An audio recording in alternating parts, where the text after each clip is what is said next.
महिला के साथ हुई 20,000 रुपए की साइबर ठगी, कटंगी थाने में दर्ज करवाई शिकायत। कटंगी शहर के वार्ड क्रमांक 3 में रहने वाली महिला के साथ साइबर ठगों ने 20,000 रुपए की रकम की ठगी की है। यह पूरी घटना गुरुवार को हुई, जिसके बाद पीड़ित महिला ने थाने पहुंचकर लिखित शिकायत दर्ज करवाई। महिला की शिकायत पर पुलिस ने मामले को साइबर सेल भेज दिया है। प्राप्त जानकारी अनुसार पूजा वासनिक नाम की महिला के साथ फोन पर उनका जीजा बनकर बातचीत करने वाले ठग ने खाते से 20,000 रुपए की रकम उड़ा दी। पीड़िता ने बताया कि साइबर ठग ने सबसे पहले उनके खाते में 1 रुपए की राशि जमा की और जब उन्होंने राशि आने के मैसेज की पुष्टि की तो ठग ने लिंक भेजकर उस पर क्लिक करने के लिए कहा और जैसे ही क्लिक की पीड़िता के खाते से 20,000 रुपए की राशि अलग अलग खातों में चले गई। गौरतलब हो कि रिश्तेदार बनकर बातचीत करने का यह पहला मामला नहीं, बल्कि इससे पहले भी साइबर ठगों के द्वारा इसी तरह से लोगों को ठगा गया है। जनवरी को निकलेगी ठगी से केवल जागरूकता से ही बचा जा सकता है। प्रेस वार्ता में दी गई जानकारी। मर्यादा पुरुषोत्तम प्रभु श्री राम के पद चिन्ह की धार्मिक स्थली रामपायली के लिए आगामी 7 जनवरी को प्रतिवर्ष की तरह इस साल भी श्री राम बालाजी ग्राम मंगल पदयात्रा का आयोजन होना है। इस यात्रा को लेकर गुरुवार को यात्रा प्रभारी और पदाधिकारियों ने विश्राम गृह कटंगी में प्रेस वार्ता की और यात्रा के संबंध में विस्तार से जानकारी दी। सामाजिक चेतना, समरसता, धर्म जागरण, जल संरक्षण, ग्राम विकास, गौ सेवा, गौ आधारित उद्योग, जैविक कृषि और पर्यावरण को संरक्षित करने, लोगों में जागरूकता लाने के लिए विगत 8 सालों से निरंतर ग्राम मंगल पदयात्रा निकाली जा रही है। प्रेस वार्ता में बताया गया कि 7 जनवरी को सुबह कटंगी शहर के बड़ा राम मंदिर से मंगल पदयात्रा की शुरुआत होगी। यात्रा जरहमो गांव, पौनेरा, उमरवाड़ा, लालपुर, सिंगोड़ी, कटंगटोला होकर रामपायली पहुंचेगी, जहां 24 कुंडीय गायत्री महायज्ञ होगा। गौरतलब हो कि भगवान श्री राम को जब 14 वर्ष का वनवास हुआ था, इस काल में प्रभु श्री राम ने कई ऋषि मुनियों से शिक्षा और विद्या ग्रहण की, तपस्या की और भारतीय समाज को संगठित कर उन्हें धर्म के मार्ग पर चलाया था। इस दौरान भगवान श्री राम के चरण रामपायली में भी पड़े थे, जिसके चलते रामपायली को भी राम वन पदगमन पर्यटन से जोड़ा गया है। यात्रा जो विगत 9 वर्ष है उसका यहाँ पे यह यात्रा 7 खंडों से निकल करके रामपायली जाती है और रामपायली में पहुँचने के बाद में वहाँ पे महाआरती का आयोजन किया जाता है। महाआरती के साथ में ही वहाँ पे बहुत एक भंडारा किया जाता है और भंडारा के साथ में सभी लोग वहाँ भोजन प्रसाद प्राप्त करते हैं। और यह जो यात्रा रहती है पूरी तरह से पॉलीथीन मुक्त यात्रा रहती है।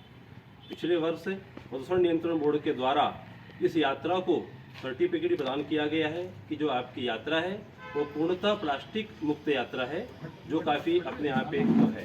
पिछले बार और जो भोजन प्रसादी वहाँ वितरित की जाती है वो पूरा की प्रसादी केले के पत्तों में वहाँ पे दी जाती है, जिससे कि वहाँ पे आप देखेंगे यात्रा के पश्चात भी पूर्ण होने पर भी तो वहाँ पे किसी प्रकार का भी आपको प्लास्टिक उपयोग में नहीं दिखाई जाता। इस वहाँ की जो यात्रा की जो शोभा है वहाँ पे गौ संरक्षण के ऊपर में कार्य किया जाता है। आपका जो हाट बाज़ार है, जो हमारे जो गांव में जो कलाओं का जो होता है वो गांव की कलाओं को वहाँ पे प्रदर्शन किया जाता है, उसके बाज़ार भी वहाँ पे लगाया जाता है एवं अन्य बहुत सारे कार्य वहाँ राम बालाजी मंगल यात्रा के द्वारा किए जाते हैं। तो इस पूरी यात्रा का मकसद क्या है, क्या उद्देश्य है? इस यात्रा का प्रमुख उद्देश्य ये है कि अपना जो रामपायली है प्रभु श्री राम जी के का मतलब वनवास के समय वहाँ पर वो आए थे। वो वास्तव में वो एक तीर्थ है और उस तीर्थ को जो है एक महातीर्थ के रूप में परिवर्तित करना एक उस यात्रा का प्रमुख उद्देश्य है। और भी हमारी इस यात्रा के उद्देश्य हैं, जैसा भैया ने बताया कि ये यात्रा पूर्णतः प्लास्टिक मुक्त यात्रा रहती है। दूसरी ये है कि सामाजिक समरसता का भी हम लोग संदेश देते हैं। वहाँ पर जो भी व्यक्ति आता है उसको जो भोजन प्रसादी बिठाल कर राम सेवा समिति के सहयोग से दी जाती है, वहाँ पर ऐसा लगता है कि मतलब किसी प्रकार की कोई जाति भेद धर्म इन सब चीज़ों का कोई वो नहीं है। तो कहीं ना कहीं एक समाज को सामाजिक समरसता का बड़ा संदेश देना इस यात्रा का एक प्रमुख उद्देश्य ये भी है। किन किन मार्गों से होकर गुजरेगी यात्रा? यह यात्रा हमारी कटंगी तरफ से जो यात्रा निकलती है वो मुख्य मार्ग अपना जो रहता है जरामो गाँव से जो है जरामो गाँव से ये निकलेगी अंसेरा, पोनेरा, उमरवाड़ा, लालपुर, सिंगोड़ी, कटंगटोला होती हुई लोग ये यात्रा रामपायली पहुँचेगी। विगत कितने दिनों से तैयारी की जा रही है इस यात्रा के लिए और क्या क्या तैयारी की गई है? इस वर्ष जो है इस यात्रा की तैयारी जो है हम लोग निर्वाचन प्रक्रिया 3 दिसंबर को संपन्न होने के बाद हम लोग इस कार्यक्रम में लगे थे और लगभग हम लोगों ने 40 से 45 ग्रामों में बैठक की है। बैठक में हम लोगों ने प्रत्येक ग्राम में ग्राम मंगल यात्रा की एक समिति बनाई। समिति से आग्रह किया कि वो घर घर जाकर इस संदेश को दे कि आपको 7 जनवरी 2024 को इस यात्रा में उपस्थित होना है। साथ में इस यात्रा के सहयोग के लिए हम लोगों ने समिति से आग्रह किया था कि प्रत्येक परिवार से 1 किलो चावल और 10 रुपये का नोट ले, ऐसा हम लोगों ने आग्रह किया था। और कहीं ना कहीं पिछले वर्ष से इस प्रकार का हम लोगों ने प्रयोग किया था। विगत वर्ष हमारे ग्रामीण अंचलों से लगभग 50 क्विंटल चावल जो है हमको सहयोग के रूप में प्राप्त हुआ था, जो हमारे वहाँ पर भोजन भंडारे के लिए एक सफल आयोजन के लिए सहयोग मिला था। ये कौन सा वर्ष है यात्रा का? यह हमारे यात्रा का 9वां वर्ष है। इसके लिए रामपाली की जो ग्राम मंगल समिति जो है, श्री राम सेवा समिति, श्री राम सेवा समिति, इनने व्यापक तैयारियां की है। तो हाँ। इस बार व्यापक तैयारियों में क्या इन्होंने एक लक्ष्य रखा है? इस बार ऐसा माना जा रहा है कि विगत वर्ष जो है लगभग 45,000 लोगों ने भोजन किया था। इस बार ऐसा माना जा रहा है कि लगभग 2 गुनी संख्या आएगी और उसी हिसाब से हमारी श्री राम सेवा समिति रामपाली जो है तैयारी के लिए अभी से लगी हुई है। इसमें जो भोजन प्रसादी जो होता है, जैसा कि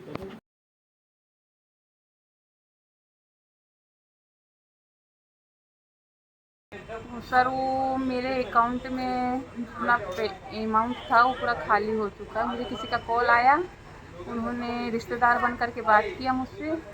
उन्होंने बोला मुझे आपकी एक हेल्प चाहिए। तो मैंने बोली क्या हेल्प चाहिए आपको? तो उन्होंने बोला कि मुझको 40,000 रुपये ट्रांसफ़र करना था, किसी और से लेना था। तो मेरे अकाउंट में 20,000 रुपये आ चुके हैं, मैं आपके अकाउंट में 20,000 रुपये डाल देता हूँ, आप मुझे सुबह वापस कर देना। तो मैंने बोली ठीक है, डलवा दो, मैं आपको दे दूँगी।